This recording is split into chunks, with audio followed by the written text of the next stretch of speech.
the work. Now you just got to go show everybody you've put in the work. That's all this is. First, fighting out of the blue corner, he has a record of 4-1.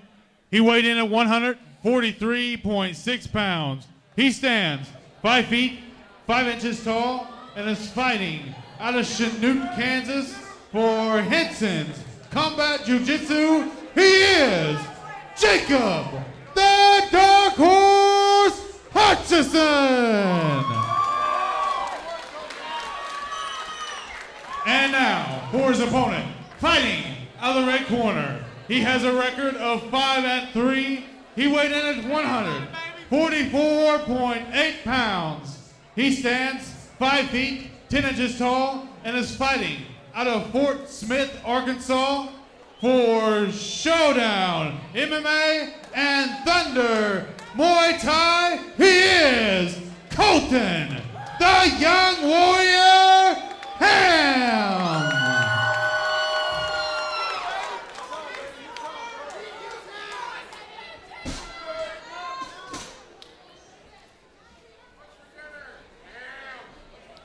Fighters touch gloves.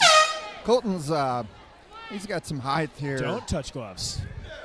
Oh, they wait to touch right before when they get their ref's directions. Oh, I got you. Okay. Hutchison's looking for that lead leg kick. He's coming out in the southpaw stance. Yeah, he's putting everything into that kick, too. Ooh. Threatening a big overhand left as well. Couple nice and he knees. catches Colton with it. He's throwing those with some bad intentions. Yeah, he's putting everything into that leg kick. Maybe he's seen something in video. Colton lighting him up from the plum. Oh, just wings him down. Tosses him down. Yep, here we go. Kickboxing match. 2 grapplers. Love it. Colton. These knees to the body are nasty. Oh, and then Hutchison brings one back. He caught him with the left hook. There was your takedown. This has happened to Hutchison before, and he landed a heel hook in Kansas, which is illegal.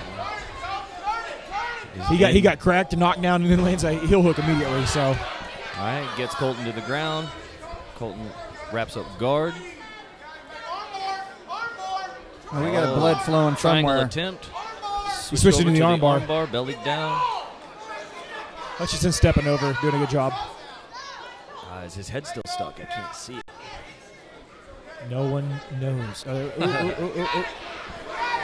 free on that arm. He's not got that yet. He doesn't have the right angle. He's coming up. He drove right back into the triangle. Right into the triangle. Turning the corner, he's though. bleeding like crazy. Yeah, I think. Which one's is Hutchison the one cut? Yes. Oh, and he needs to get out of there. Boom, he needs to get out of there. Hamm has. Happy to be in the open guard though. Yeah, and he's gonna get armbarred. Armbar tap. I'm impressed with Hamm's hips. Yeah. I mean, he was switching from one to the other quickly. Gotta pass that guard, guys. Hutchison told his corner he's fine, gave him thumbs up. Once you start bleeding like that, sometimes psychologically it will bring you down. Oh yeah. There's a nice little puddle right there in the middle of the cage. And make you desperate because you're bleeding, you don't know how bad maybe you're hurt, and you're like, I gotta do something, and then you rush into a mistake. So. Yep. I don't know if it was a knee that cut him. I didn't really see it. I didn't see it either. I will ask Hamm if he knows. So yeah, maybe Colton caught him from the guard or.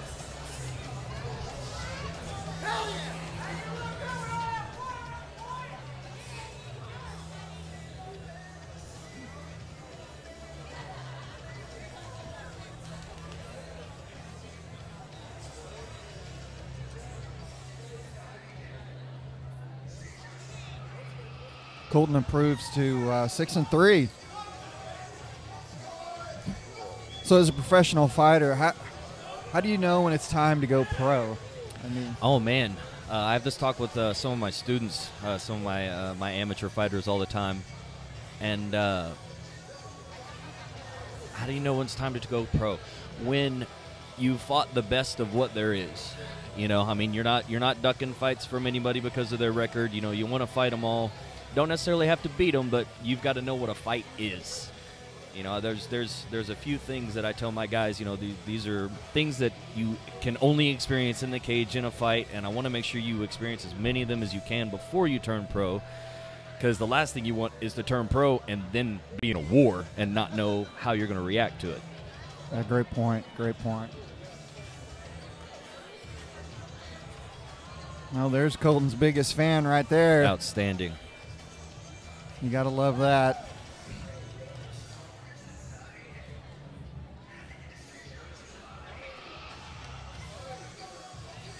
And we got a little extra personnel in the cage for cleanup duty on this one. So yeah, Hutchison back to his feet. Pretty all right. Oh, just a nosebleed. It was a nosebleed the whole time. Goodness. Wow. That is. I did not expect that. It's a terrible nosebleed. Boy, wasn't it though?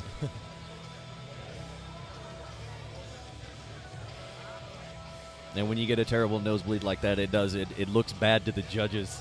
Like, he only hit me once. Yeah, but you're gushing, dude. Well, it's got to impact your breathing as well. Oh, absolutely.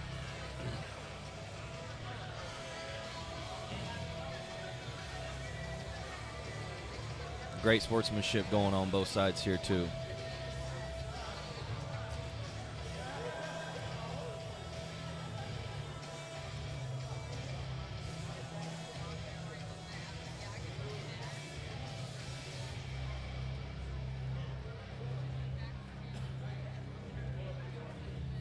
Yeah, I just checked the paper here. Colton in the pre-fight said his inspiration and motivation is his son. So it makes sense now, right? Yeah, as we say, it doesn't get much better than that. I mean, maybe a big mean guy with a gun or something, but you know, it's a different kind of motivation. There you go. And we got the mats being wiped down, the fighters are being wiped down. The whole WFC crew in there. Yeah, exactly. I'm expecting them to bring the water hose out and just spray the whole thing off. Ladies and gentlemen, this fight was stopped at 1 minute, 47 seconds of round number 1.